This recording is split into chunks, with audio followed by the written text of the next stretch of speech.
Good morning, campers, and welcome to Radio Camp Half-Blood, a Percy Jackson read-along podcast. I'm B.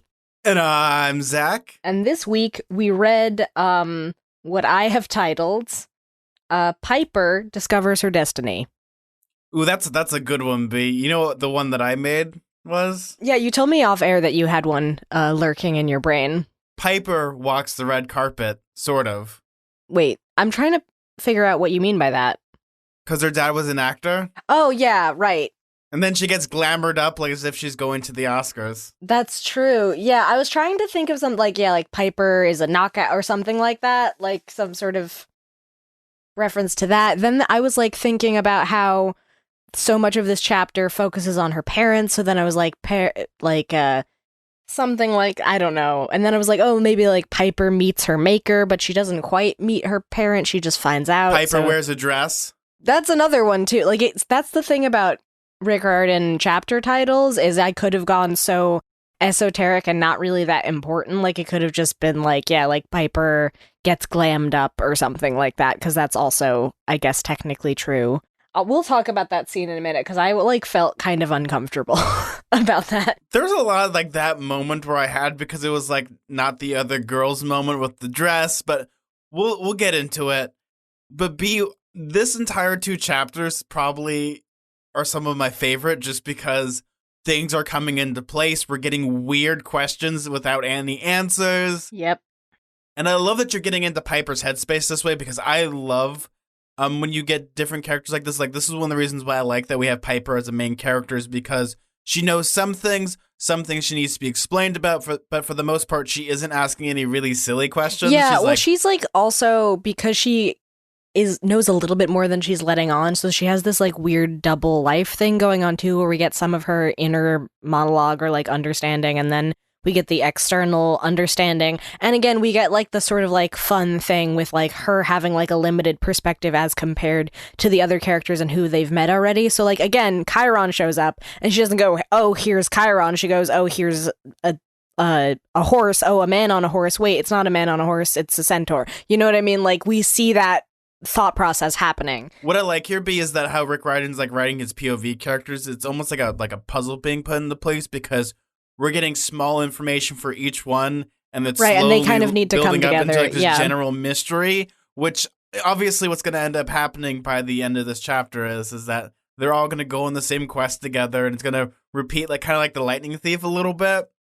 Piper has a mysterious dream where she wishes that she just was a normal girl that did normal things like eat peanut butter and not steal BMWs. Yes. She dreams about her dad where they go surfing. Things don't seem like they seem as she wakes up to discover mysteries upon mysteries.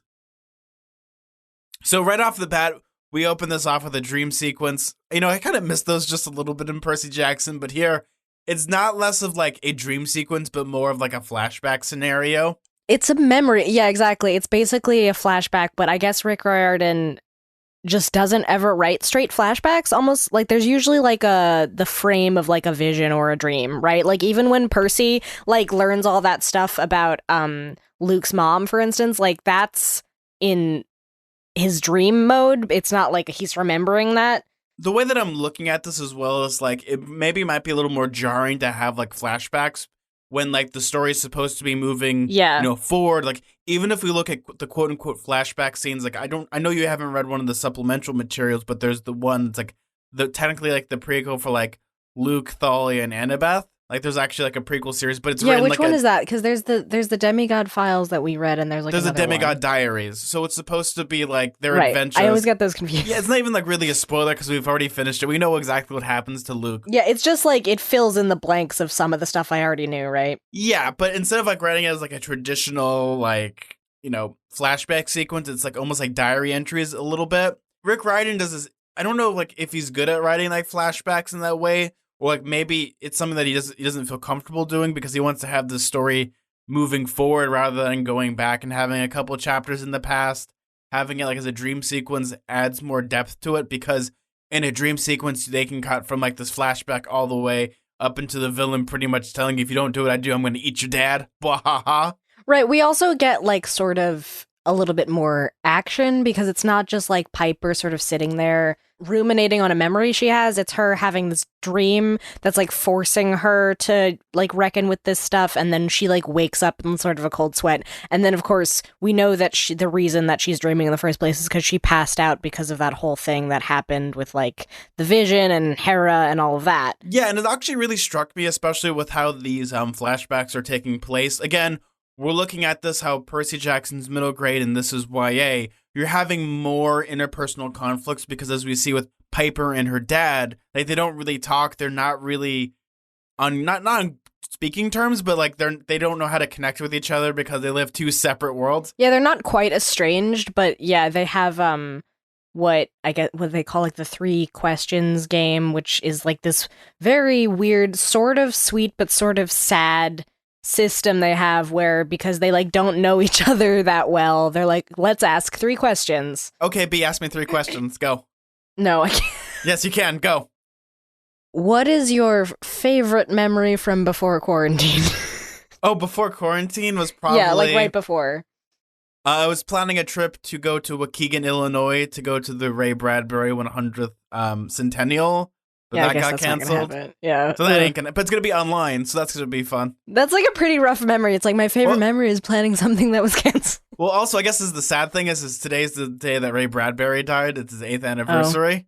Oh, so today's, like, compound on compound. Otherwise, my other favorite memory is just going to go to Buffalo Wild Wings with friends, eating food, and seeing a movie. That's sweet. Yeah, I have a lot of, like, nice memories like that. Where you're like, I didn't know that was the last time I would eat in a restaurant for a while. You know?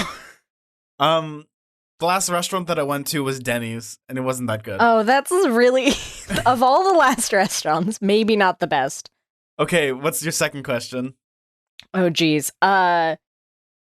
Is Rosie a very good girl? Yes, she is a very, very good girl. She occasionally barks at, like, strangers, but she has this problem of, like, you have to, like, pet her, and then she's like, you could rob my house for all I care. I'm not gonna bark anymore. Oh, okay. And, tell me how this series ends. No. Okay, I'll tell you it. I don't remember. I can't even tell you if I wanted to. I could make something up right now, but even then, I can't do that. So there are your 3 questions. Hope you guys are enamored. It's very difficult to think of 3 questions just on the spot like that. I mean, I guess, like, also we're on a silly podcast. Well, like, in this scenario, that's, like, the weird thing. Is like, they're not just doing, like, a fun game. They're like, hey, you think mom is dead? You know? Back to, like, all seriousness. Sorry that we kind of got, diverted a little bit. That kind of shows, like, the silliness of it is that the way that I like their dynamic in this way is they're able to ask 3 questions, but because they're so, like, drawn apart, they don't know really what to ask other than, the obvious. What's mom? Where is she? And why can't I go to normal school and be like normal American girl? Though the way he answers all the questions is so fascinating to me because he's really honest about it. Otherwise, he's not tiptoeing by the ideas. Yeah, he doesn't really know. This actually reminds me a lot of how Jason has been answering a lot of questions where he's like, I don't know. It has a similar energy. The difference, though, is that when it comes to Piper's dad, like, he honestly doesn't know, whereas when it comes to Jason, he's just like, I don't remember, like, system reboot, please. I sort of remember. Yeah, Jason is a fascinating case, which we'll get into later. But yeah, so we meet her dad. We get the idea that he's famous, though it's like not really. We kind of already knew that. It's not surprising that he's famous because it's already been hinted at that he has some sort of note. Yeah, he's a movie star. At least here, it's interesting that we have pretty much Piper's dad is just like this really, really big movie star to the point of where he has like a French chef that makes all their food in gold paper. Like, he can just buy a BMW. Like, there's like things that he can do like that. And it's an interesting juxtaposition between Rachel Elizabeth Dare and her father relationship compared to Piper and her father relationship because they're polar opposites, but yet I feel like they probably bumped into each other maybe once or twice. I mean, they're kind of similar in that they have like this like distant father figure who is like in the public eye, so he can't really spend time with them.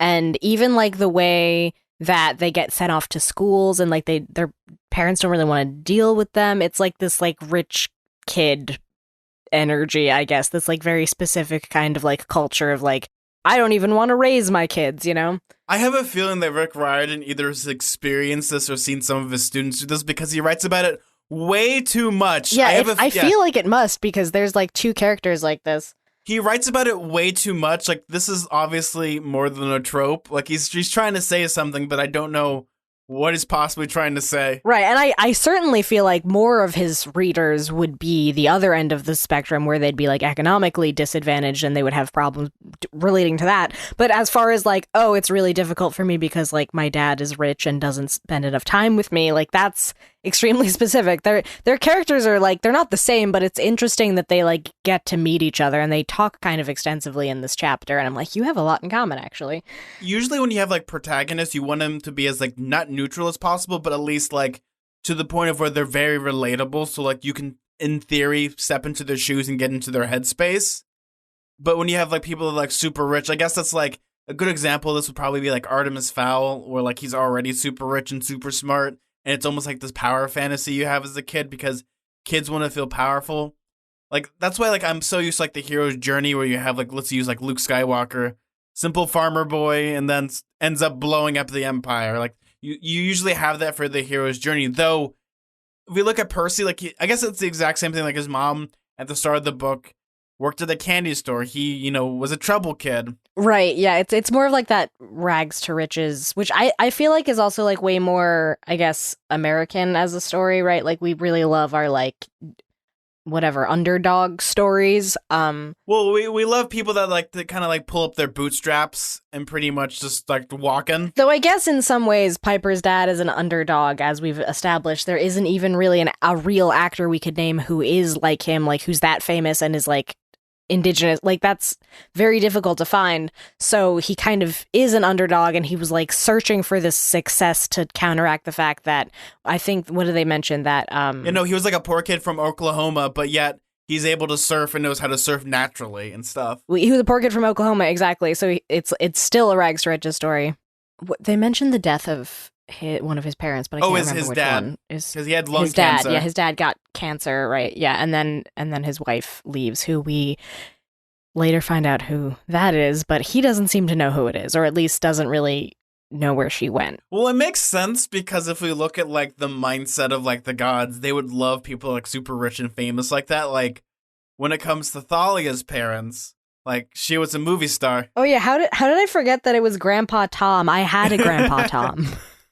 I think actually the coolest part about this as well, B, is when we're talking about like the indigenous like culture, there's like that blend of like the Greek stuff and then like the Cherokee stuff. And to me, that is so interesting to me. Right. He even says that there's similarities between the two. Well, there's that comparison, but also like I like what Rick Riordan's doing here. He's not putting down either of them, like saying one's better than the other. Like they can coexist. Right. Well, I mean, in some ways, even them talking about Greek versus Roman, there's sort of this understanding that there's a lot of myths that overlap and are similar, because like when in making like creation myths and in trying to like understand ourselves through story, there tends to be like certain archetypes that repeat themselves. Well, I mean, that's all that Joseph Campbell tried to speculate when it came to like writing, the hero of a thousand faces, like the hero's journey.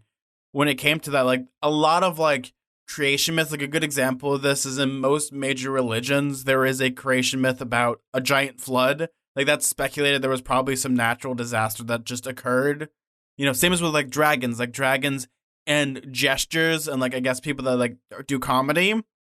It translated in almost every culture because it's like a very universal thing. Whereas we see here that they have, pretty much the afterlife is very similar in many ways. You head west in both the Cherokee culture and then in the Greek culture, you head west. And I thought it's an interesting blend because I like that they coexist this way. And Rick Riordan, again, he's done deliberate steps to not like pretty much shut down anything. Well, right, like he's not trying to like be like, here's the one canon mythology that's real. I guess it's like a very like pan-religious, pan-spiritual understanding where it's like all of these things do kind of coexist, which it's a lot to unpack, because then you're like, oh, does that mean like all of like these Cherokee myths and stories, does that mean that they're like literally real the way that Greek myths are literally real, the way that Roman myths are literally real? Like, then I guess that's like sort of Rick Riordan Presents, but it's like it's a lot to unpack to imagine all of these like intense magical things happening and overlapping with each other in the same place. That's something that could possibly be explored more, because it's such a fascinating thing. Like,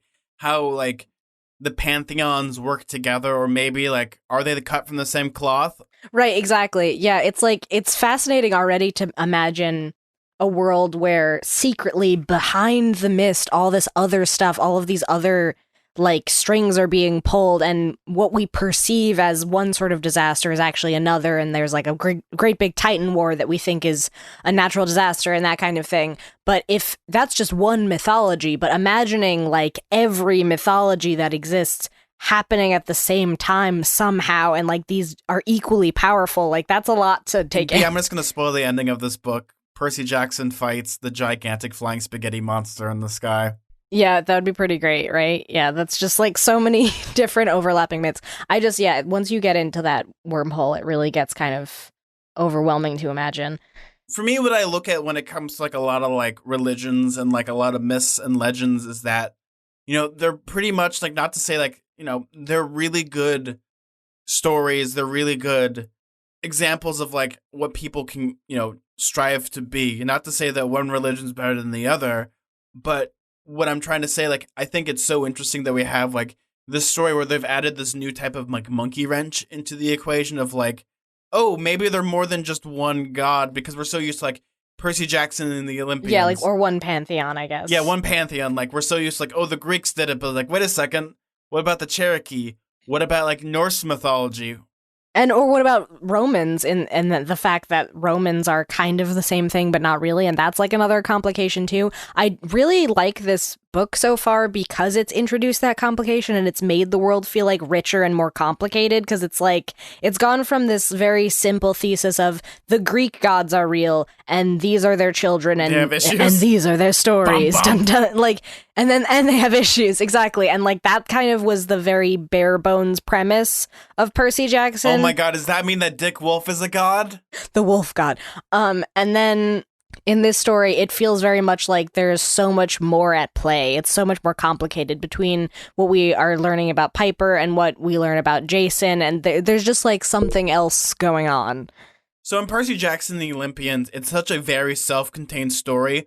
I like that now that we have this, it's expanded the world out. Like, it's now fully fleshed out to the point of where, oh yeah, we could have Egyptian mythology, we can have Norse mythology, we can have Roman mythology, we can have Irish mythology, all coexist together. Yeah, basically everything. I mean, especially with the Rick Riordan Presents books, from what I understand, it's like all sorts of stuff. Well, yeah, and it's also important to have like all those mythologies. They all play an important part in people's cultures. People's entire cultures may be based on myths, may be based on legends. Yeah, I mean, I feel like in some ways every culture is based on some sort of myth, whether it be spiritual or not, but like certain ideas and stories that repeat themselves. So I did find that really fascinating that even out loud, Piper's dad says that there's a lot of similarities between Greek and Cherokee, and that it's like a similar idea of like the dead existing in this, like, what do they say, like a ghost realm or something? I know I don't remember the phrase. Ghost country, that's what it is. Yeah. Ghost country also sounds like the name of a really good indie band. Yeah, well, I kept thinking of Ghost World, which is why I had to look at the page to remember the right name and not the name of the indie movie with Steve Buscemi. Oh no, not that one. Wait, didn't Steve Buscemi play God? Like, there was this, I think, called The Dark Ages with Daniel Radcliffe. Oh, okay. No, I was like, not in Ghost World, though. He did not play God. No, he plays like a weird man who collects records, which is extremely different.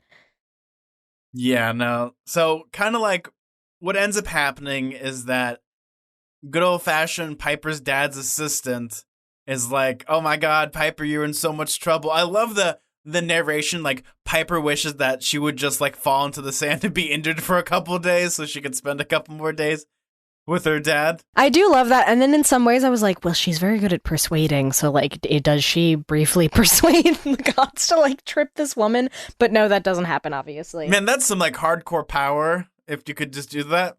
So yeah, this is basically, like, the backstory of the thing we already heard about with her stealing a car. So this is, like, contextualizing it a little bit of like where she was spending a very rare moment with her dad where normally she doesn't really spend quality time with him, and they've like set up this surfing trip, and of course now is the perfect time for everything to get ruined when she acted out anyway to get his attention, but it's like she was already getting his attention and now that's cut short. Oh, I mean, the way that I look at it is like when it comes to like a lot of celebrities and their families, like they have this weird type of relationship where like, depending on obviously your stardom, like if you're like super, super like famous, like it's really hard for you to go outside to get like a carton of milk.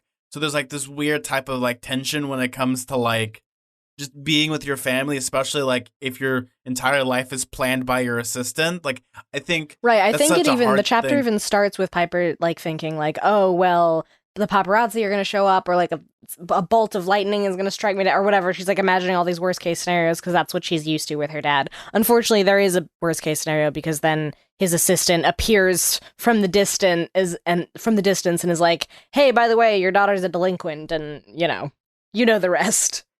I like how Rick Riordan doesn't also glamorize like being the child of a celebrity, because it's like you pity the celebrity at the same time you pity the child. I definitely pity the children of celebrities way more because like they didn't sign up for any of that. And like, like Piper sort of articulates in this first chapter that she just wants a normal childhood. That's why she wants PB&J, not only because she's a vegetarian, which is another thing we learn about her in this chapter, but she wants to have this semblance of normalcy. She wants a PB&J as prepared by her dad. She pretends in her mind that it was prepared by him instead of some French chef who like makes all sorts of like complicated, fancy, fussy things. I gotta call Rick Riordan out on something this chapter, B.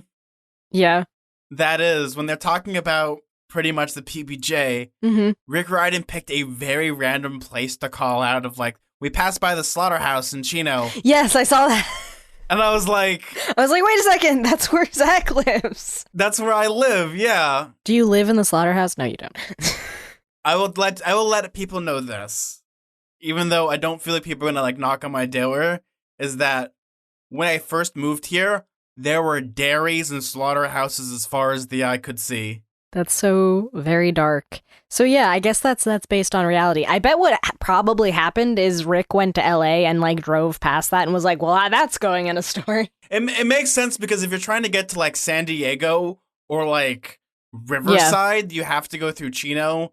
And I think that's what happened. It's funny because it's like it's so random that it almost feels like it's like Rick Riordan had like an oracle moment and decided to put this in here to just mess with us. Yeah. Anyway, that at first I like didn't remember, like, because you were like, oh, he called out where I live in this, and I was like, wait, did he? And then I looked back at the chapter and the first thing I saw was Chino, and I was like, oh, right, yes. Well, that's like the equivalent of like naming where you live, B. Like that's kind of like, it's so random. Yeah, right, like it's not like a big city, it's like it's a normal town. Yeah. Yeah, if someone called out where I specifically live in a book, I'd be pretty amazed, because it's the biggest like town in Putnam County, but it's certainly not a big place. Yeah, usually you guys are famous for your spelling bees, but that's about it. Yeah, exactly. We have spelling bees and we have Caleb McLaughlin from Stranger Things. That's like that's all we have, I think. Yeah, no, that place is kind of fun. I liked it. But the dream kind of starts to change a little bit as it becomes like this gigantic, brazier, there's fires burning, and there's like the spooky voice. Right, so she has another vision. So this is not a flashback. From what I understand, this is new? It's more spookier because it's darker, and there's a big booming voice. There's a giant. And a fire, which is apparently... A lot of stuff happens around fires in these two chapters. Yeah, let's gather around the campfire and sing our campfire songs, our CAMPFERSONG songs. Yeah, that's definitely like an intentional parallel that Rick makes. It might be because they're trying to tell like a ghost story. Normally when you go to camp and you tell a ghost story, it's on a campfire. Right, well also because it's been established, especially in the next chapter, that the flames indicate the mood of what's surrounding it. So in this case, it's, is it... But yeah, it's like colorful flames. What color were they? Purple? Now I'm like, yeah, they're purple. But is it like those Did you ever throw those packets in that make the fire turn different colors? No, but I kept thinking of like Sternos that have the blue flame, and I was like, you can put a little chafing dish in there, put some ziti. Oh, it's always ziti. That'll be nice. Oh, it's always ziti. Listen, it's the official dish of like every event that has ever happened in the tri-state area. It's what unites our bar mitzvahs, our quinceañeras, and our communions. what those all have in common is a tray of baked ziti. That's the question I'm going to ask when you ever get turned into like an evil clone of some sort, and it's like the choice of like who do I who do I have to like spray down with the hose? Yeah, like what would you serve at an event? Well, a tray of baked ziti, clearly. That's Mozzarella ziti. That's I mean, yeah, that's the food. You need that. You need that to sustain yourself during an event. And that's why I spray the evil one down that turns into a plant monster and be like, "How did you know? Wait, I just didn't get you both wet." Anyway, it is not a sterno. It is a weird, creepy fire in front of a kind of horrifyingly grotesque monster. Yeah, a giant of some sort. But it isn't like a cyclops either, which we're so used to like giants being cyclopean. No, it's just a normal giant. Yeah, the description is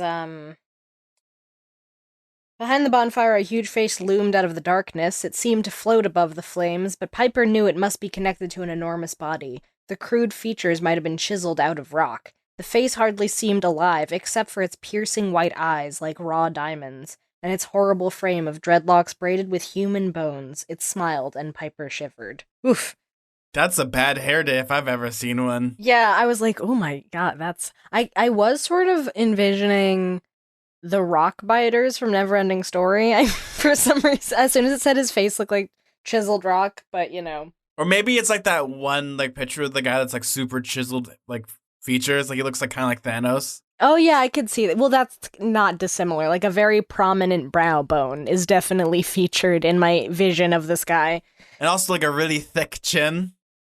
Oh yeah, a thick neck. You need a thick neck if you have a thick chin. Just like a really beefy. Why am I thinking of like the guy that's from like 90 Day Fiancé now? I don't know who that is. No neck, dude. Thank goodness.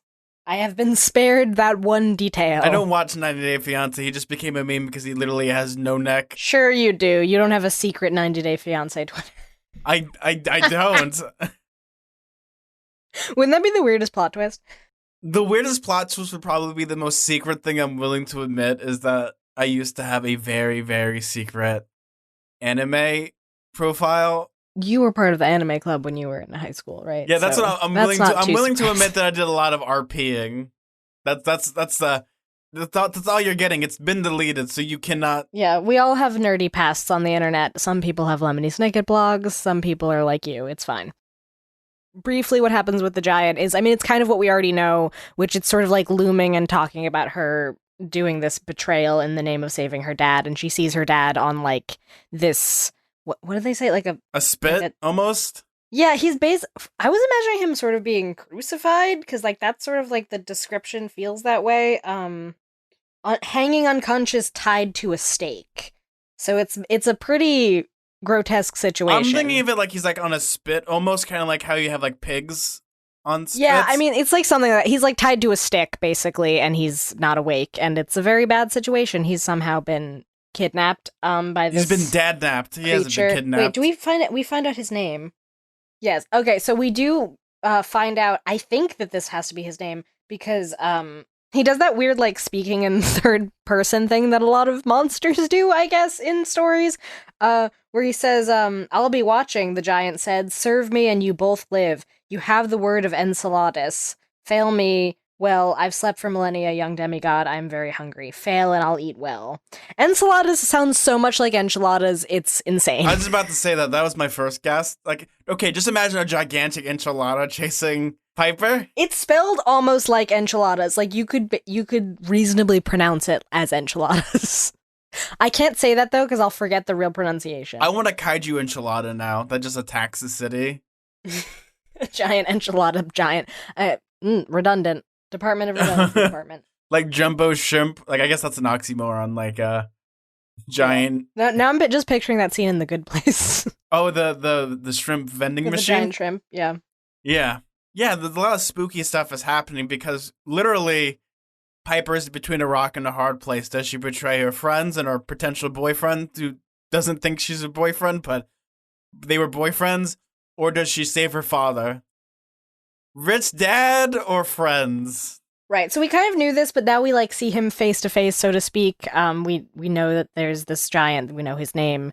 We know that there's some sort of deal that they've struck, but it's not entirely clear why her dad was kidnapped or what's happening here, but that's the gist of why she's going to betray them.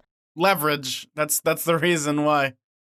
Well, also, like, I don't think he was really talking in the third person. I think he was, like, swearing on his name, which is just as powerful. Right. I mean, but it's, like, sort of the same thing, but, like, yeah. You have the word of... Like, you have my word, B. You have my axe. That's what they say when you go to Taco Bell. You have the word of enchiladas. And does that mean you get, like, a super enchilada? Oh, I'd love that. Yeah, but then the word betrays you. B, it betrays me when I go to the restroom the next day. No, exactly. So you don't have the word of enchiladas. The word of enchiladas is very contingent on a lot of things, mostly your bodily constitution. Your bowels. I like how my stomach growled while I said that. It was just like, do you want an enchilada? It's like, be quiet. Quiet, youths. So B, the next chapter, Piper ends up going to the campfire where they sing their campfire songs. Right, yeah. So Rachel kind of gave her this hint when she wakes up in a cold sweat from her dream, as Rick Riordan characters are wont to do. And she's like, listen, this may calm you down. You're probably going to find out who your godly parent is when we go to the bonfire. I know these sorts of things. And then, of course, Piper internally is like, that's not going to give me a lot of clarity because I know regardless I'm going to have to betray all of these people. So it's not the good news that she thinks it is. And of course, right on cue, you literally hear a horn go, "Ow, ow," as it's like, oh, it's dinner time. And again, she also says that that Jason had the vision and that therefore they have to work together. And like, what does Piper say? She says, she thought that this quest, whatever it was, would involve nameless people. Now Rachel was basically telling her, good news, not only is your dad being held ransom by a cannibal giant, you also get to betray the guy you like. How awesome is that? Super! Wow! Not the best news, though then again, that's Rachel for you, where she just sort of, because she's the Oracle, she says sort of like spooky things. It's like, I hope that this helps, and it's like, it's not really helpful. It's also kind of funny that she's still a child, and then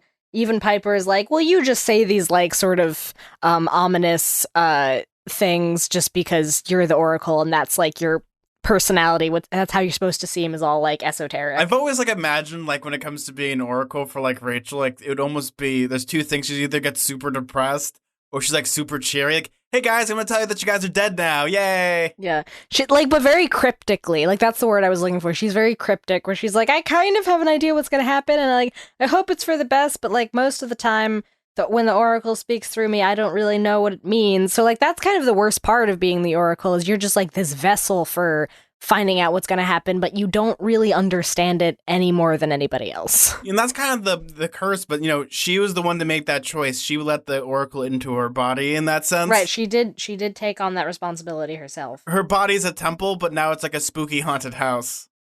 So the summary for the next chapter, because we're going to move on to the next one, is that Piper and the gang go to the campfire to sing their campfire songs, their CMPFERESONG songs, and it turns out that two people tend to be claimed as sinister plots upon sinister plots as we get a new prophecy. Oh, whoa, here we go again. As indicated by the chapter title that I chose, Piper, spoiler alert, finds out her godly parent. We kind of have all of these disparate things locking into place, which makes sense because, like we've discussed before, these past few chapters, in their own special way, have been an introductory crash course for all of these characters going into Camp Half-Blood. And because it's like 3 characters and they get about 2 chapters per character, it's taken a little while for them each to get acclimated. There's a lot going on. They're finding out who they are, basically, and what Camp Half-Blood is. When you have like 3 POV characters, like that's why the books are getting longer, because you have to focus on all of them. Right, I mean, it's 3 POV characters, and they need to get like at least 2 chapters each while alternating to kind of like acclimate them to what is Camp Half-Blood, who is their godly parent, like how do they fit into this prophecy. They're getting like weapons, they're meeting like the people in their cabin. All of that stuff needs to get established, and now we're finally, everything's coming to a head, basically. If we compare this to like Percy Jackson, like he's already almost on his quest at this point, but because we're just about to get there, we'll figure it out. Right, exactly. I was just thinking that they're really lingering at Camp Half-Blood for longer, and it's not actually like... It's not a bad thing, I can tell you that. No, I don't think it's a bad thing, but it's also like, it's like not technically true. Like, they're not spending more time there. It's just they're spending concurrent time there that we have to explain. Like, all of these things are happening at once. Like I was saying last episode, like, I imagine sort of like a split screen of all of these things happening at the same time, and then we converge at this campfire and everything starts to kind of make sense. Well, not really, but at least we understand that they're interconnected. Like, in my mind, I'm looking at it, like, I forget the name of those charts, but they go down and they split into, like, 3 tiers, and it's almost like a family tree, almost. Like, it just starts splitting into multiple paths. Like a flow chart, I guess? It's not quite a flow chart. Thank you! That's the word I'm looking for. It's a flow chart. If it was a pie chart, I'd be really confused. Yeah. Oh, now I'm hungry for pie. Anyway. ZD pie. Gotcha. No, a pizza pie. What ends up happening is that, they get to the campfire, and this is where things go a little wacky, because half of this is almost like a tribunal for, like, Jason, because things are weird with him. It turns out that he's actually a son of Zeus, which is really weird. Right, yeah, I don't know if I got any of the hints about that, but I guess it's, or what is it Jupiter? Is that Jupiter, Zeus's name? And yeah, so that might have something to do with it, why, like, I wasn't picking up on the hints. Like, does Jupiter maybe present differently than a Zeus? I don't know. It's very weird, because also it seems like he has this history of understanding mythology, and it's Roman, but it's still an understanding of mythology. So, like, I was imagining, like, does he instead get claimed by Jupiter or something? Like, I'm kind of surprised at the scene that happens in this chapter, because I had sort of in my mind thought that he was already claimed but, like, forgot, and it wasn't quite the same god, because much like how Hera and God, I'm like literally God, I can't remember all their names. Hera versus Juno, is that it? Yeah, Hera versus Juno, they're kind of different. Therefore, is Jupiter versus Zeus kind of different to the extent where you'd have to be separately claimed? I don't know how this world works yet. And luckily they have that distinction, because that means he's null and void out of the Great Prophecy from the last book series. Right, that's true. So yeah, then he, I guess, would, like, he still be a demigod? I have so many questions about, like, how the mythology works, and maybe that will be borne out through the coming chapters and the coming weeks, but right now I'm kind of confused how everything works. B, how do you feel now that there's, like, more characters, quote unquote, of the big three? Like, because we've already had this problem before. Remember when we had, like, Thalia versus Percy during Capture the Flag? Like, that stuff's scary. I think because of, like, the truce, I guess, of the big three, and that, I mean, well, they haven't made a truce since then, right? Though, like, have the terms of that changed? Are they still not allowed to have kids? I forget how that was all worked out in the end. They can have kids, but the difference, though, is Jason's really old to be a baby. Right, because he's a teen. He's older than most of them. He's older than when we first meet Percy. He's like 16 or something, right? Well, also, remember, it's been less than a year, so there's some buns in the oven, maybe, but they're not going to be, like, demi-babies. Right, no, exactly. So it would definitely be overlapping in a way where it would be during this, I don't know, I keep calling it a truce, but you know what I mean, like the deal that was made between the big three. Though I like that he's a part of the big three, because it's kind of like, it's sort of fun to see the mental gymnastics that Rick has to do to, like, have a loophole, I guess, because, like, I don't even really know if it was technically Zeus who had him, or if it was like I said, if I keep wanting to say Juno, if Jupiter is a separate god, sort of, is this like this other personality of Zeus that, like, split off and then had a demigod child, and, like, how does that work? Is that the same person? I don't even know if that even falls within the bounds of the decisions that they made, the big three, and the truce that they had about not having kids. I don't know.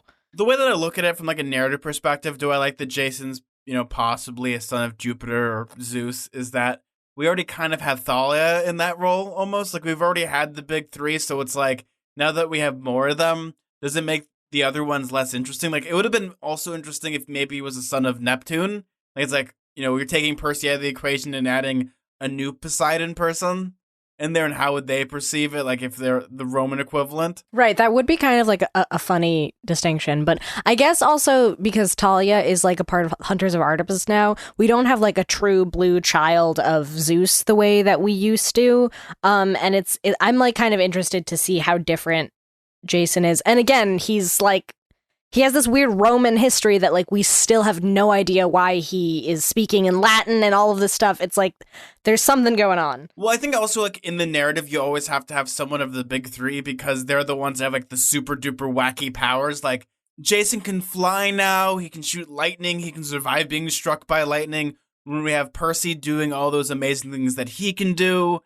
And I think there's like that interesting juxtaposition that we have now that we're going to like the Zeus counterpart, like how their personality would probably be of changing kind of, what they would do for a strategy. Like Percy's like, oh, if I'm near water, things will be okay. But now that there's open sky pretty much everywhere, because remember, he's told not to go on the ground. Like, how is that going to affect the whole mission? I'm really interested to see. There's like also just like such a different power dynamic now that children are being claimed left and right. It was just extremely weird to read a chapter where two of our main characters get claimed. Like, I know that was the deal that they made, but it just like felt very weird because I'm so used to like the Percy Jackson model of like, maybe you'll get claimed, maybe you'll stay in the Hermes cabin forever. And like, even though I know that we like read an entire series that like changed that paradigm, my brain still defaults to that. The one thing I worry about when it comes to like people of the big three, and now that we're getting more people claimed, there's this thing, and it's more in fantasy books, but it's called power creep, where you have characters, obviously that they're older, they have much more power. Like, how are they gonna have to deal with like the villains? That means they have to be stronger in that respect too, or it's like the equivalent of like being level 50 and fighting a level 1 enemy. Like that's kind of like, now that we have Jason that can shoot lightning and fly, and he has the powers of Zeus, because we've seen it before with like the battle between Thalia and Percy, when, they're fighting in the capture flag and they nearly kill each other. What's going to happen when we have Jason? Maybe it's actually, there's less power creeping here because he doesn't remember anything. Well, I guess it's like, it's proportional to is it not proportional to like the stakes and the villains we're meeting, right? Because that's like the gist of what I'm feeling right now. That like, yeah, you were probably going to say the prophecy seems to be quote unquote even worse than before, in the words of Chiron. And also he's just like, oh no, here we go again. Yeah, poor Chiron, man. He just wants a break. He just wants to go to the giant glue factory in the sky, man. Yeah. But it's hard and difficult at the same time, because the way I look at this, like, it seems earned, but at the same time, one of my main qualms with having another one of the big three, like I said, like, it's awesome, but if I'm going to be devil's advocate, is wouldn't it be interesting if we had a story where you don't have someone from the big three and it's just like people from different, like, just houses? Yeah, I guess that's true. Like, to challenge the idea that you have to be from the big three to be important. I mean, well, like, Aphrodite's not. So this is, and it's also Hephaestus is in the big three, and neither is Hephaestus. Yeah, so like there's important characters who aren't of the big three. Neither is Annabeth with Athena. Athena, right? Yeah, exactly. So it's like it's really just Percy, Talia, and Nico, and Jason now.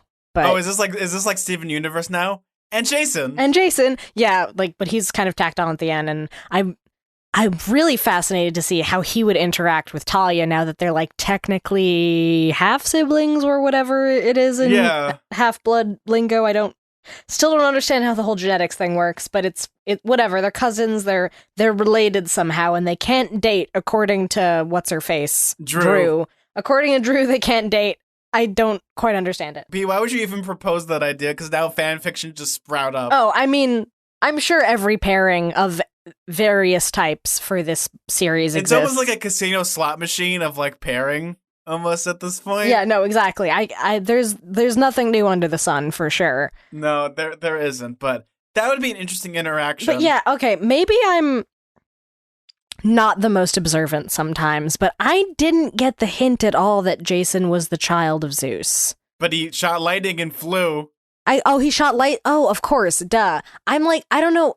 I guess because there was like storm spirits, my brain was like, oh, well, they're like, I don't know. I was like associating it with the storm spirits, and I guess I wasn't associating it with him for some reason. I don't know. Maybe I'm not the brightest. And he does fly, which, When the venti hit Jason, that's the reason why his shoe flew off, was because the entire electric bolt went down to the ground because he's grounded and then blew his shoe right off. Right. Yeah. So there's just been so many chapters since then. That's like maybe the one downside of having so many characters is like it feels like forever since we were first introduced to Jason. And now I'm like, oh right, yes, there has been hints that he was the child of Zeus, but like the whole time he's been at Camp Half-Blood, I guess there hasn't. I was just like so hyper focused on like the weird tattoos and him losing his memory and all of that stuff that I kind of wasn't like really thinking about what his godly parent was. The curveball is actually Piper's, isn't it?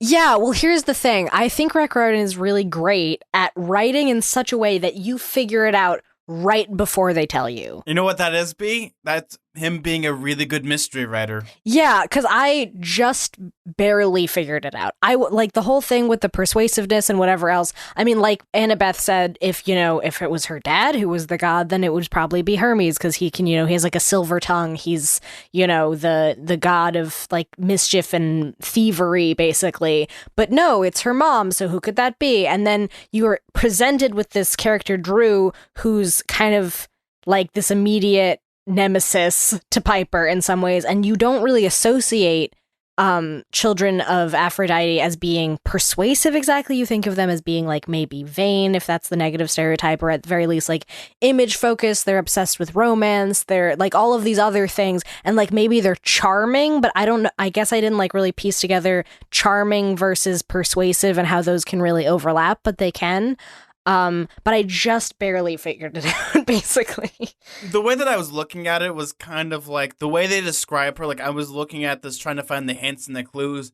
The way that Rick Riordan is deliberately talking about Piper is he's always talking about her clothing. He's right, how she doesn't like to be fussy. I guess that's another thing too, is it challenges our preconceived notions about children of Aphrodite. She's not image focused. She's not vain.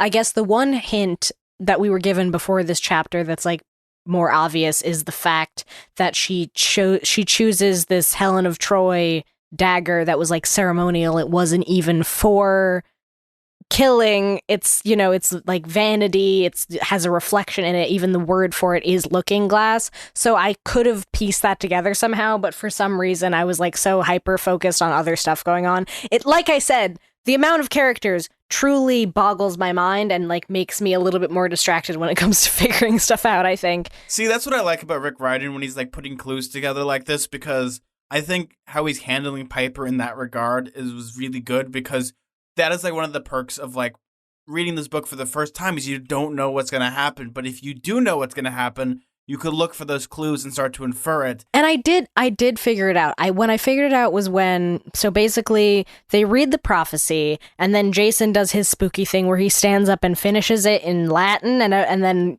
Drew, the weirdo, is like, oh, he's smart too. And I'm like, what a dreamboat. Yeah. So he does that and like spookily recites it. And he's like, I know that prophecy for some reason, but in Latin. And we're like, oh God, this guy and his weird, mysterious past. What is going on? But we determine, like, through these, I guess, visual symbols, who have to, like, which campers have to come with him on the prophecy. Hammer, like, it's already dove. determined. Right. So, yes, and there's two bits of foreshadowing that happen just in this chapter, where one is they make a point of describing the symbols on like the flags for all of these different campers and the way they're like sort of in this circle around the campfire. I don't know if that even existed in Percy Jackson or like it did, but like that wasn't like zeroed in on as a detail necessarily. Maybe it's more of a thing because more and more campers are being claimed and actually like own their identity as a child of whatever. One of the reasons why I think Rick Riordan had to add that is the only person that ever gets claimed in the first Percy Jackson series that we really look at is Percy Jackson, and his symbol is the trident. And because there aren't any other kids, and the only other one that gets technically claimed is Nico, but Percy infers what it is because he has the little like mytho magic figure. It's pretty obvious from off the bat. Emo. What child? Yeah, I mean, he's so emo, right? You're like, yeah, you're a child of the emo god, of course. Yeah, so it's pretty obvious. They describe that the Aphrodite cabin is represented by a dove, and then a dove is represented a soap bar, or is mentioned or the in chocolate. the right. I know, don't get those confused. So that's mentioned in the prophecy. So then my brain immediately goes to Drew, and I'm like, I don't want to bring Drew on this quest. I find her annoying. And it's funny because Piper kind of has that same thought. And while everyone's arguing, like, oh, well, of course I have to do it, and she has this weird crush on Jason, and then Piper gets jealous, and this whole thing. And as she's like trying to be persuasive, you realize, oh, wait, she is a lot like Drew. Drew is being persuasive to this group of campers that she should go, but then that's exactly what Piper has described, that all of her life she's had this weird ability to persuade people into doing things, even if they don't necessarily want to do it. And then, of course, like, no pun intended, like lightning struck on my head, like, oh yes, she's child of Aphrodite, and like maybe a few sentences later, lo and behold, she's a child of Aphrodite. She's quote unquote charming. And, you know, I guess it was a real bait and switch because I was so focused on like, well, it's kind of like Hermes, and I just like didn't associate that with Children of Aphrodite. And of course, the way that Rick Riordan kind of does it is, oh, by the way, she gets super pretty real quick when she gets claimed. Yeah, so I didn't love that a lot. I don't know. I just... Well, we're here. You can air your grievances. What was the problem with it?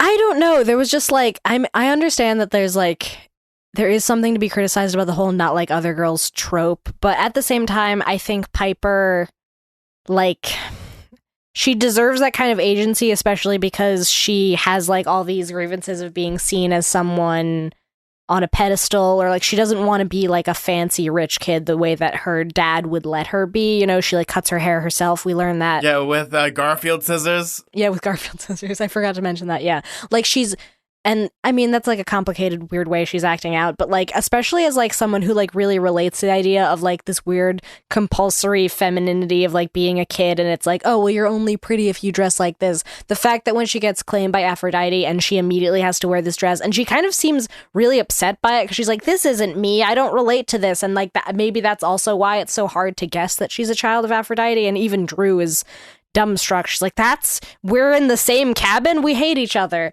Which is kind of a fun new tension they've introduced. But yeah, I just like, I wish that there was like this way for her to be quote unquote like beautiful or charming or something without being like, well, now she's in a dress because that's how women are supposed to look. You know, like I understand the associations with Aphrodite, but it just like didn't quite feel right to me.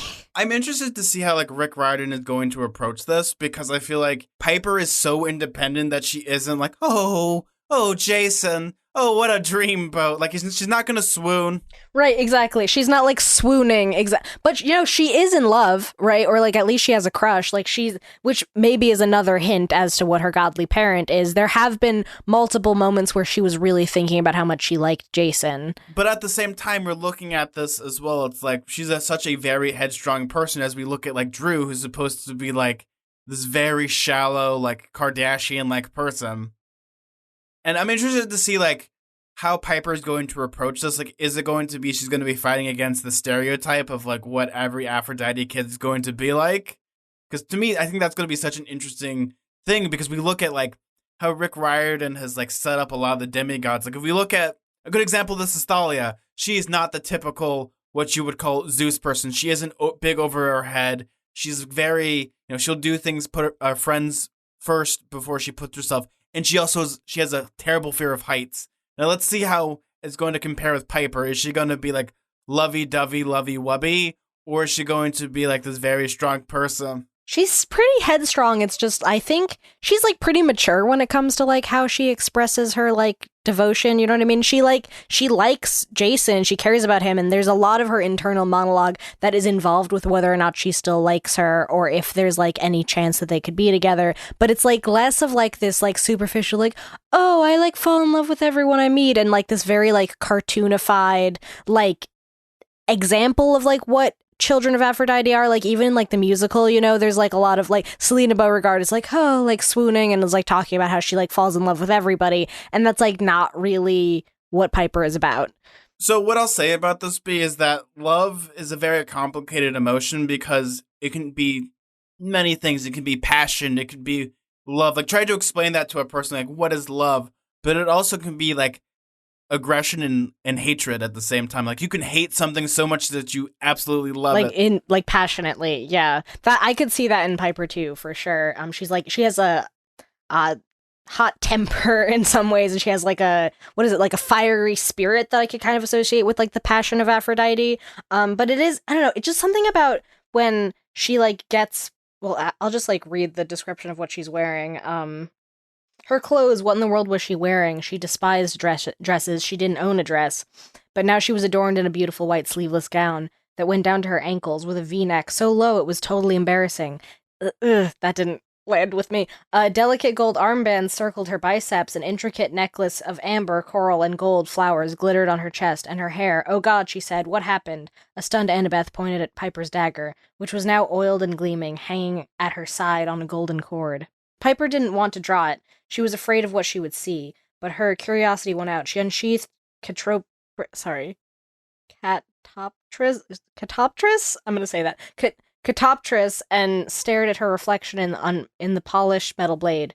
Her hair was perfect, lush and long and chocolate brown, braided with gold ribbons down one side, so it fell across her shoulder. She even wore makeup better than Piper would ever know how to do herself, subtle touches that made her lips cherry red and brought out all the different colors in her eyes. She was beautiful, Jason exclaimed. Piper, you're a knockout.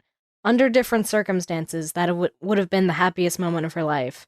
But now everyone was staring at her like she was a freak. Drew's face was full of horror and revulsion. No, she cried, not possible. This isn't me, Piper protested. I don't understand. So, I don't know, there's something about that description that, like, kind of grossed me out, especially, like, she has, like, a low-cut dress, and it's like, you're describing a teenage girl. It just felt, like, a very weirdly sexualized in a way that made me uncomfortable. Yeah, you know what? I can't really defend that. I have a feeling that Rick Riordan probably, this is, you know, again, this is also Rick Riordan's first written character, like, it's a female, so yeah. I don't know, like, it's hard because, like, if we look at the other Percy Jackson books, like, he doesn't describe them in this way, which is hard. Right, no, and I think it's just the association with Children of Aphrodite, but it's like, if you're trying to, like, buck the stereotype of Children of Aphrodite, then, like, there's something about a scene where, like, basically against her will, she has to wear revealing clothing, and then, like, she's immediately sexualized by this guy who, like, she wants attention from, and now he's giving her attention that she's, like, wearing a low-cut dress and, like, has pretty hair, and it just, like, felt kind of gross, especially because she's, like, a teenager. The weirdest thing about this, though, B, is, like, I think, you know, we've talked about kind of like that email that Rick Riordan sent to the producers, and he flat out said, please do not sex up my kids. Right, exactly. I'm sure he has a concern to not do that, and I think that it's like an important reason why he wrote it is because she doesn't want this, and she doesn't want to fall into the trope of Children of Aphrodite. She doesn't want to be all like sexualized and like whatever prettied up for the sake of other people, but having to still read that scene, it kind of felt uncomfortable to me. I don't know. And I get that, and I think it's a hard thing, especially when it comes to, like, I'm going to look at, like, other books in this regard. Like, there's that part in the Hunger Games where Katniss has to, like, take a bath for the first time, and, like, she has to get pretty much for sponsorships. Or, yeah, like, even, like, Hermione when she goes to, like, the Yule Ball and she gets dressed up, there's, like, something No, that, even like, with, okay, specifically with the Yule Ball, remember that's where she actually gets her teeth fixed and stuff, like she gets like glamored up, right? Like there's just like, that's kind of gross to me, this idea that like these female protagonists who like they have so much going for them personality wise, and they're like really like headstrong, and they have all of these like internal complicated emotions. Like read the last chapter, Piper has a lot going on, and it's just like weird that all of a sudden she gets attention because she's like physically attractive to like this guy who like she in her mind was already dating. It's just like very complicated. Like I understand where Rick is coming from. He's not saying that he's happy about this, but it's sort of like trying to present the juxtaposition of what we assume about Children of Aphrodite and what Piper actually is in her personality. But I wish it was written in a different way. You know what I mean? Like without her transforming, like for instance, when either of the other two are claimed in these books, they don't suddenly have different clothes on. Like that's not a typical thing that happens when you get claimed. It would still be a real sort of like plot twist for her to be like, oh no, I'm a child of Aphrodite, that's not me, I'm like, I don't care about love and that, or something like that you could present that challenge. Or even, I understand she tries to like dress plainly, but like even her just like thinking of that hypothetically, I could see her being like, no, but I don't want to dress that way, or I hate, or something like that. But the fact that she like is magicified into a dress, like that doesn't even make sense. That hasn't even happened with any of the other campers when they get claimed. You know what I mean? When Jason was claimed, he didn't suddenly have like a toga and like a lightning bolt in his hand. When Leo has claimed he isn't like zapped a wrench into his hand or something. Do you know No, what I mean? no. Like that's not a necessary part of this discovery. Yeah, and I get that because I think the awkward, icky part about it is that she's forced to do this rather than her doing it willingly. It just grosses me out. I don't know. Like it's like now that I'm articulating it, I'm kind of understanding more why it didn't sit well with me, and it's like partly to do with I'm uncomfortable with like the idea in general of like sort of this compulsory femininity of like girls are only appreciated or taken seriously when they are feminine, but the other side of it is like it's literally against her will. Like that's gross. Rick Riordan did a really bad execution. Like he has I guess, I don't even want to say it's Yeah. a good setup, but he has a setup. Poor execution. It's like a rocket ship taking off and then exploding halfway up. Yeah, I think it's because it's like it's more of a like punchy scene. It's like more devastating and like has like a tension to it because she's like all of a sudden in this dress that she would never wear herself, and like it's so, and the way she says this is not me, it like puts into sharp relief that it's not her. But at the same time, by doing that, you kind of like you take away agency from this child who she already doesn't have a lot of agency, and like the in some ways it was like that was her like claiming her body and herself by like, you know, cutting her own hair and wearing what she wanted. It was like the way for her to feel like she was in control of a part of herself, and that's is suddenly taken away from her. And that, I don't know, that seemed kind of lame. I don't know. I'm not saying that Rick Riordan needs to be canceled over it, but like it's still just like it doesn't seem quite right to me. Regardless, I mean, it is like kind of a amazing plot twist, and I didn't see it coming until basically the last minute, so it works in that regard for sure.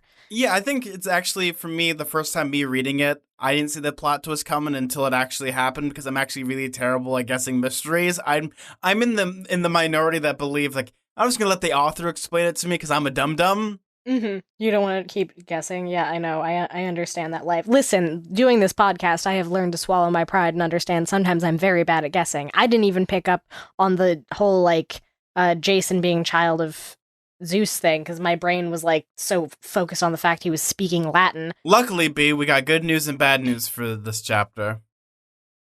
What is that? The good news is we're going up. Oh, that Drew doesn't have to come with them? Yeah, that Drew doesn't have to come with him. The bad news is that the Great Prophecy has started again. And guess what? They got a new prophecy. Okay, so here's the new prophecy as it pertains to our three new characters. Child of lightning, beware the earth. The giant's revenge, the seven shall birth. The forge and dove shall break the cage. And death unleash through Hera's rage. Oh, jeez. Ooh. Uh, Hera smash! okay, Oh no, Child she's of Lightning. become the Incredible Hulk. That's pretty obvs, right? That's Jason. Yes. Beware the earth, we're not exactly sure. Giant's revenge, the seven shall birth. All right, we know about the giant. Seven, that's more people than we have, but we'll figure that out later, I guess. I'm like, Well, remember in the other great prophecy that we got at the end of the last Olympian, they need 7 demigods. so that's a separate thing, I guess. I'm but going to they're take a guess related. and say in the prophecy, B, this is the catalyst. Right. The forge and dove shall break the cage. So I'm going to take a guess and say everyone needs to work together. Right. Well, I mean, obviously, Forge represents Hephaestus. This is pretty obvious symbology that they figure out right away. Forge being Leo, because he's this new camper who appeared suddenly and was claimed by Hephaestus, and Dove, Aphrodite. Is the at chocolate first, or the soap, right? right? It's both.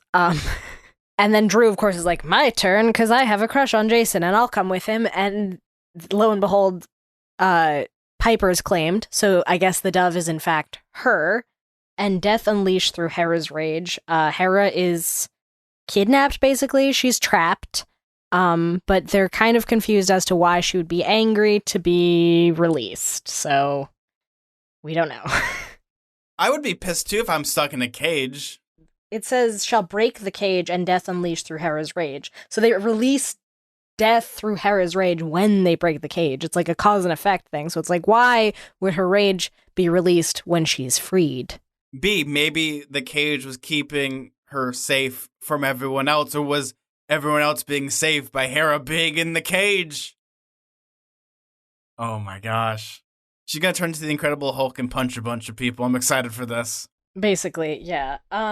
There's a lot of questions about the prophecy and how everything's going to go down, but at the very least, I mean, no surprise that these three are involved. These are the three characters. Like, what would happen if one of them wasn't involved in the prophecy? We're just gonna, like, cut back to Leo at camp making helicopters out of, like, tinfoil or something. Like, that's not gonna happen. It'd be funnier if it was Jason that just stayed back and, like, Piper and Leo went on the super adventure and became good friends. Right, exactly. And then Jason just has to be there, like, figuring out his, like, weird, mysterious tattoos. He goes to therapy the entire time, trying to figure out, like, doing, like, hypnosis and stuff, just trying to figure it out. Who knows? Yeah, so there's so many questions. I mean, I know that obviously the giant whose name I have immediately forgotten, Enchiladas, close enough. That he's involved.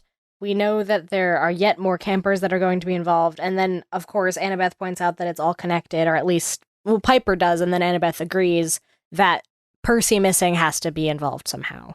So we're not exactly sure what that means exactly, but Annabeth volunteers to go looking for him, and hopefully, I think she quote unquote figures it out from a different direction. Like, she thinks finding Percy will help her figure out one part of it while they go off on their quest to go, I guess, save Hera. I'm kind of happy that Annabeth decided not to go on this quest, because as much as I like Annabeth, let's give some new characters a chance to shine. Yeah, exactly. Right. That's what I was thinking. It's like, oh, she can go off and do her other thing. Also, I think that's, like, pretty it's pretty obvious why Rick Riordan chose to write this book in a way where Percy is missing. I think he would have really outshone a lot of these new characters, and it's like he gets fridged for a while because this isn't his story. I know I talked about it in the first episode. Like, the example I would give is the sequel trilogy for Star Wars, is that the second you bring Luke Skywalker into that series, that's when people start to, like, you're zeroing in on these old favorites, and you're neglecting the new characters.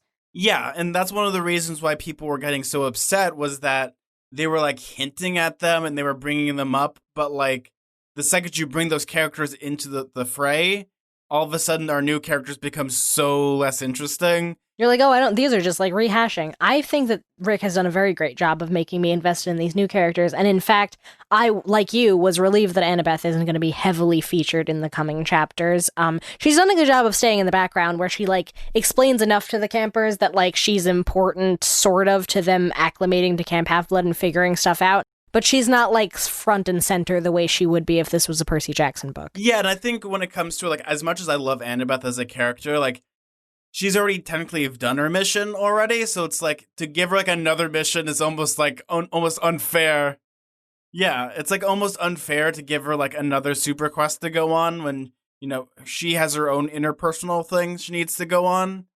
Who knows, maybe they might connect together in some weird, wacky way, because there's also, if you were paying attention in this chapter, Nico's also out in the wild, the Hunters of Artemis are also out in the wild. Yeah, all of these old favorite characters who are, like, off looking for Percy. Again, an extremely convenient device that Rick has put into place, so we don't have to worry about all these old characters kind of, like, distracting us from these new characters and what they're up to. Which pretty much translates to, oh no, we're stuck in the wild, in the woods. Look, it's the Hunters of Artemis. Oh man, we stumbled into a haunted Hot Topic. Look, there's Nico. Oh, that's another thing too, right? It sets a premise where, because they're out in the world, it's very likely they will, amongst their travels, meet one of these people, but briefly, like, not throughout the entire journey. So we get a little taste of it, sort of like a cameo, but it's not going to be, like, the main character. Which I'm perfectly fine with in that respect, by a lot. Yeah, no, I think that's, like, very well structured. Rick Riordan, I feel a very specific intention behind all of these choices. Why he has these characters where they are, where they're existing within the narrative. He doesn't want them to overshadow any of these new characters. And again, there's been a lot of, like, what you like to call, I guess, shoe leather. Not even just shoe leather, but just, like, establishing character stuff that has happened with these characters. So shoe leather is more like when it comes to, like, transportation. Yeah, it's not quite that. I think I would call this more like doing the legwork almost. Yeah, it's like backstory, I guess, or context, or whatever you want to call it. But like I've said, there's been, like, 2 chapters per character for, like, we're on the 10th chapter now. So, like, There's been so much explanation of who these characters are before they even go on the quest. So we already feel very invested in who they are. And that's going to be very exciting because now that we actually know their backstory a lot more, and they're obviously, they have their own problems and issues. As we go on this quest, we're going to be able to explore that a little more. And that's what makes me so excited. Right. Yeah. We have the context and then them all interacting together with their various motivations and complications and like weird, like, connection to their godly parents. There's a lot going on. And I like that, like, they are buddy-buddy at the same time, but at the same time, because they have their own issues,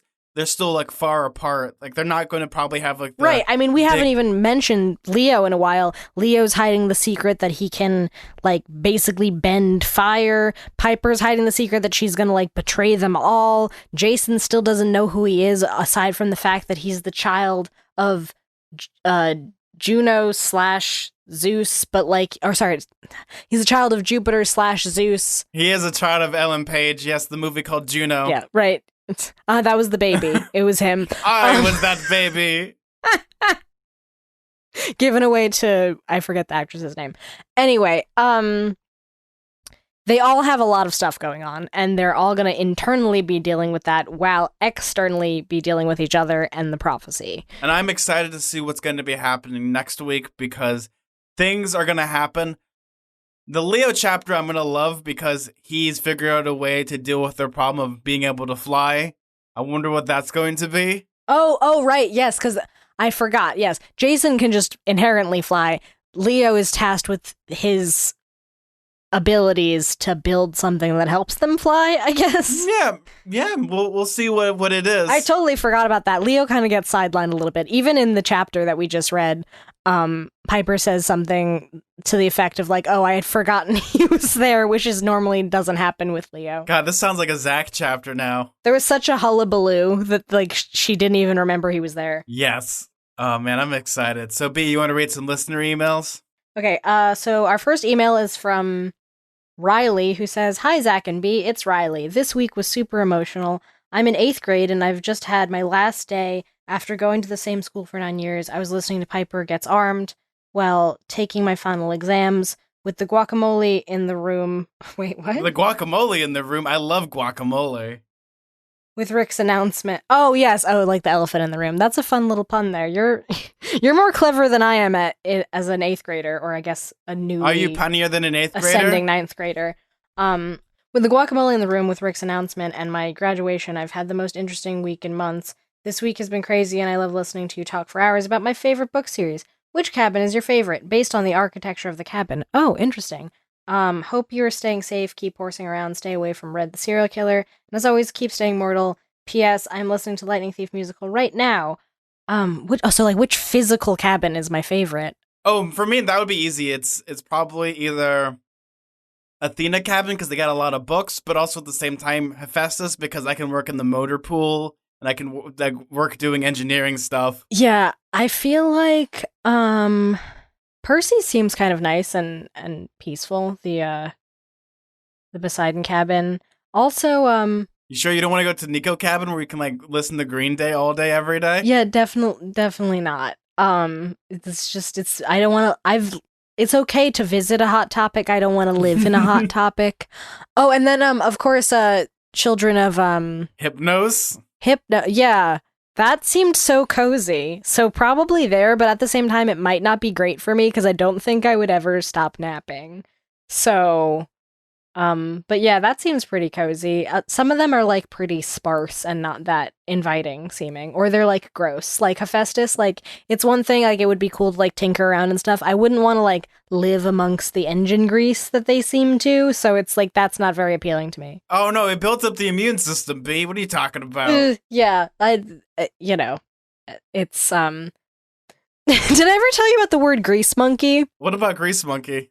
Well, I was talking to Sarah about how grease monkey sums up the two things that Sarah and I hate the most, because I hate grease and she hates monkeys. Why do you not like the musical Grease? We've never had this conversation before, B. The sensation of grease.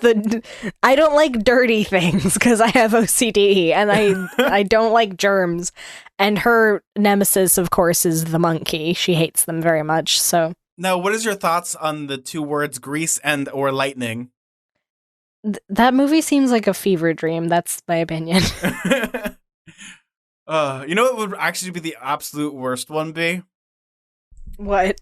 Aphrodite. Just imagine like walking in there with like that perfume Oh yeah, smell. I would immediately get a sinus headache, so probably not there. There's just like I have a delicate constitution, and again, this is why I want to keep staying mortal, but if I had to stay in a cabin, I don't know, Hypno seems pretty cool. So that was a really good email, but thank you so much, Riley. I really appreciate that. And you know what? School is a fun thing, and it's sad to like leave your school. Like I miss the high school that I went to, but new adventures are out there once you get to a new school and the next and the next. Wait till you get to college. People never let go. Like, have you ever seen old people with like their sweatshirts? Yeah, freshman year of high school is a lot, so I wish you luck, especially in these very bizarre times. So I have an email from Libby. Hi, Zach and B. My name is Libby. I'm 14 years old and from a really small town in Mississippi. I am a daughter of Poseidon, although I think I'm more like a daughter of Athena. I'm pretty sure the test I took based on the answers in the fact that my favorite color is blue. I started reading the Percy Jackson series when I was in 4th grade, and since then I've been reading Heroes of Olympus and Magnus Chase. I like Rick's books because of the diversity in them. Being where I'm from, you don't see a lot of types of people or hear a lot of different opinions. Just imagine your typical Southern person and then about 1,000 of them living in one place. I mean, things are kind of changing right now. I really think his books helped broaden my view of the world, and I started listening to your podcast when you just started reading The Sea of Monsters and finally worked up my courage to actually email you, because for some reason the idea of seeing this made me sort of anxious and love your podcast. I listened to a few podcasts, and this one is where I listen to the most to every episode and love them all. I love all of Zach's references, even though I don't understand like 90% of them. Zach has done a great job not spoiling B. I have noticed that when B says something right, and Zach can't say anything and he gets quiet, or whether he says next ends up slightly higher pitched. No! Yeah, that happens a lot, I think, in retrospect, but it's like sometimes you just do funny voices though, so it's not quite. This is why we don't do a video chat, because I am a terrible liar. No, yeah, like your poker face is one thing. I am excited for your commentary on The Lost Hero because it will be motivation for me to reread a book I have a hard time finishing, not because it was bad, but because I miss seeing certain characters, was having trouble getting attached to the new characters, especially Jason. This will be my first reread of the Heroes of Olympus, and curious to see if rereading and hearing what you think of the books will change my perspective on it. My favorite character to read in The Lost Hero is Leo. Have you guys figured out which new perspective you like best, or is it too early to tell?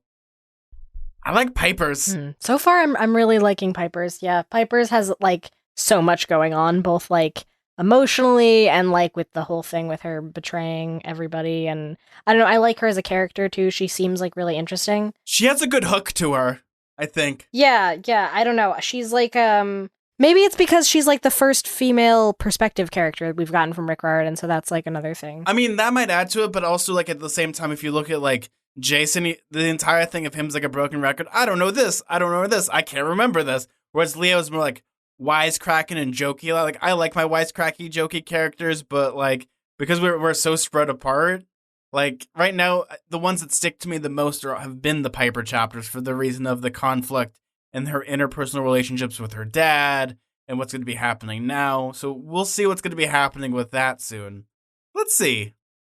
Okay, so we got another email from Kaylin who says, "Hello, I was listening to Piper Gets Armed and heard you comparing the camp situation to one getting tired of going to Hogwarts.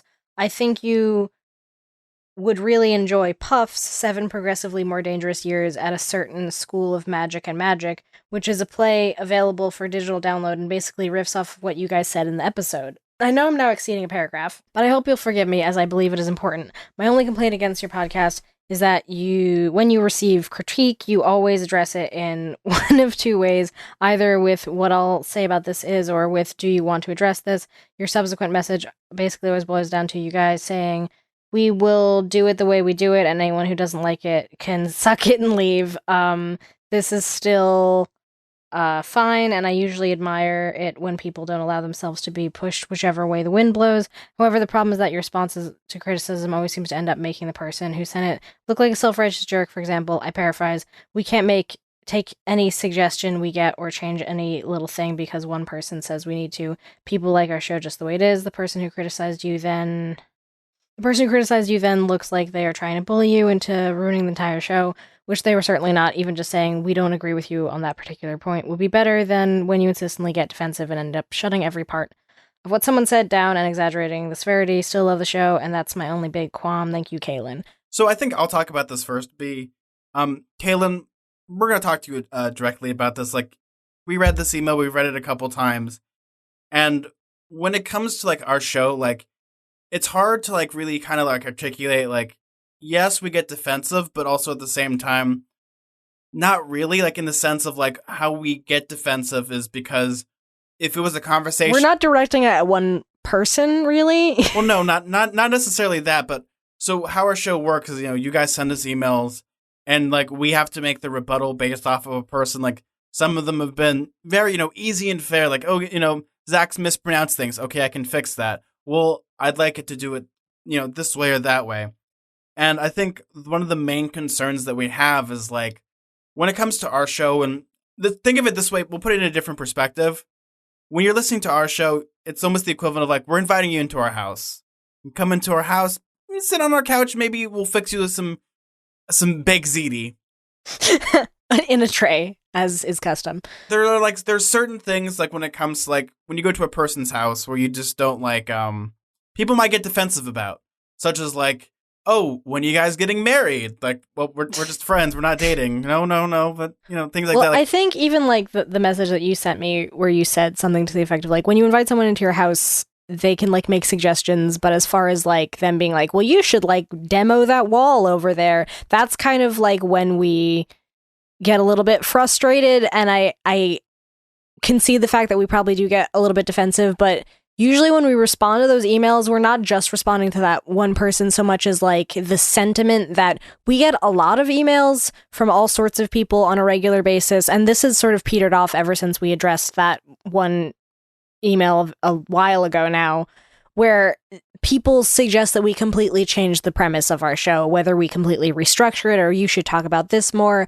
And I understand that like that people are like starved for content in a way, and luckily there are more Percy Jackson podcasts that focus on different things than we do, but it's very difficult to take that criticism and do anything with it. We don't really know how to say, oh well, we will change it for you, because obviously we can't do that, but we also don't want to be like, well, you're a jerk for suggesting it. They're not a jerk for suggesting it, but it's sort of like this death by a thousand cuts that happens where we get sent multiple emails saying contradictory things. Oh, we want you to read this series. Oh, we want you to read this. We want you to talk about ships less. We want you to talk about ships more. And it's like less one specific person saying that we need to change the show and more like a bunch of voices saying we need to change the show in different ways that could never work together. And we want you guys to be happy, and we obviously want the most amount of listeners to be able to enjoy our content and like feel like they're getting the kind of Percy Jackson podcast that they want to listen to,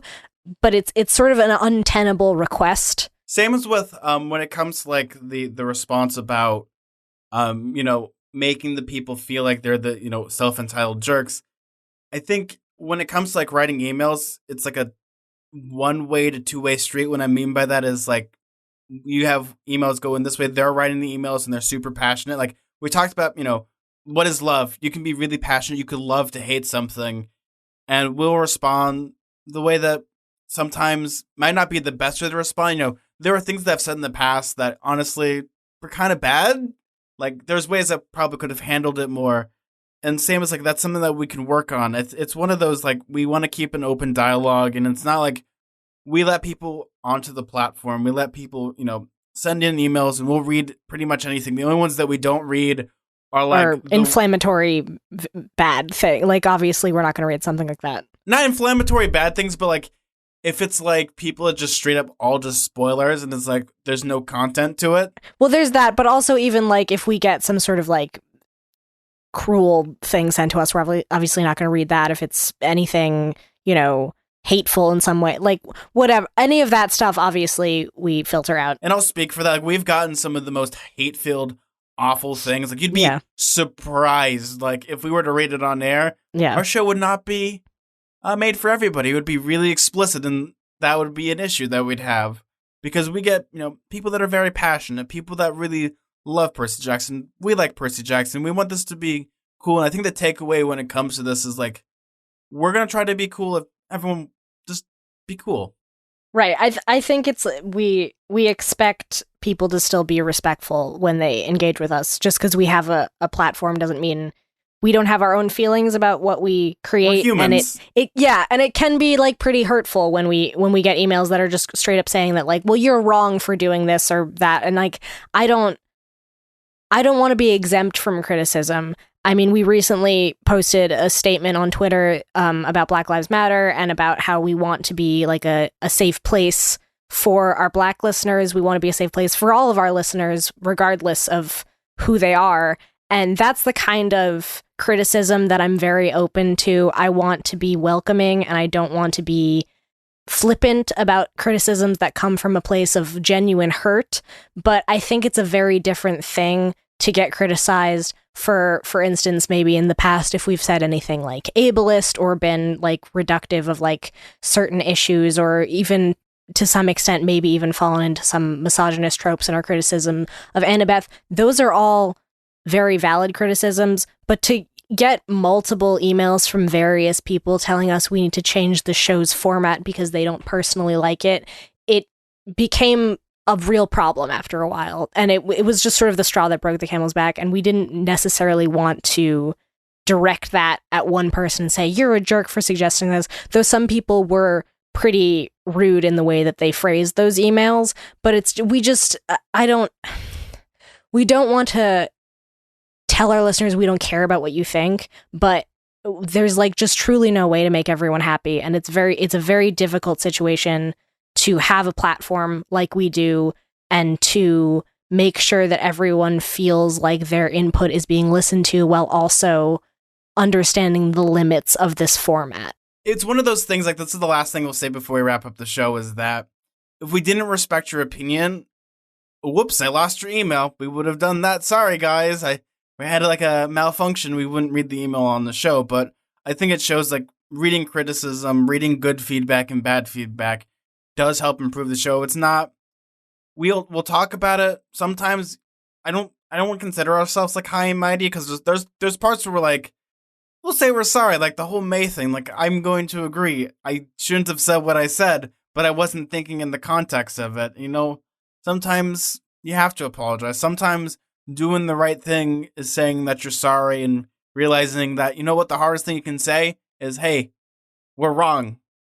Sometimes we're wrong about stuff. Yeah, we absolutely are. I mean, that even when we made that recent statement on Twitter, I made a point to phrase it as in, we want to be held accountable if and when we fall short, because we are human beings and we absolutely will fall short in the future. We're not demigods. And in fact, even in these stories, demigods and gods often make terrible mistakes. So on that note, we just want to say thank you, everyone that's listened to our show. We really appreciate it. We appreciate all the emails.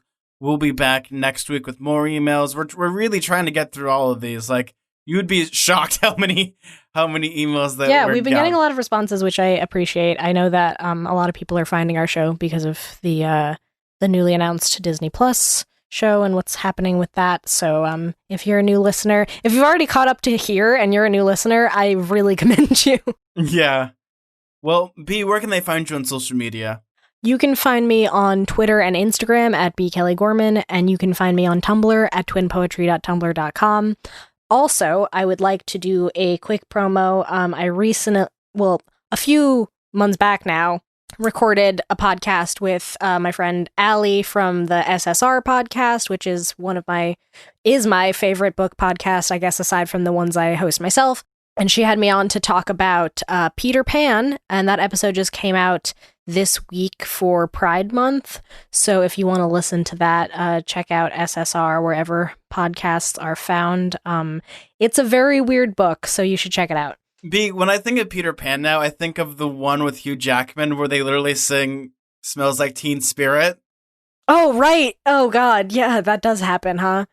I mean, weirdly enough, that is not as bizarre as the source text, which is saying something. Wait, so what you're telling me is there's a part where they sing "Smells Like Teen Spirit" by Kurt Cobain, even though he hadn't been alive? If there's flying fairies, anything can happen, but all I'll say is this. If you go listen to the episode SSR, even in the title, the S stands for a bad word, so it is not safe for work. There is some language, and we talk about some difficult subjects, so if you're a kid, maybe don't listen, or if you're a parent, use your own discretion with that. Well, if you want to find me on Twitter, you can find me at Suda41, that's SUDA41. If you want to follow our show on Twitter, that's at halfblood_radio. If you want to follow my other show, if I'm doing my plug, you can listen to Of Gods and Monsters, the podcast where me and my friend Caitlin talk about movies from a bygone era. So that's a lot of fun. If you want to email the show, you can email us at radiocamphalfblood@gmail.com. We have a Patreon, patreon.com/radiocamphalfblood. We also have a t-shirt place, TeePublic. Just type in TeePublic and go to www.teepublic.com. Well, I'm Zach. I'm B. Let's keep staying mortal. See ya. Bye, guys.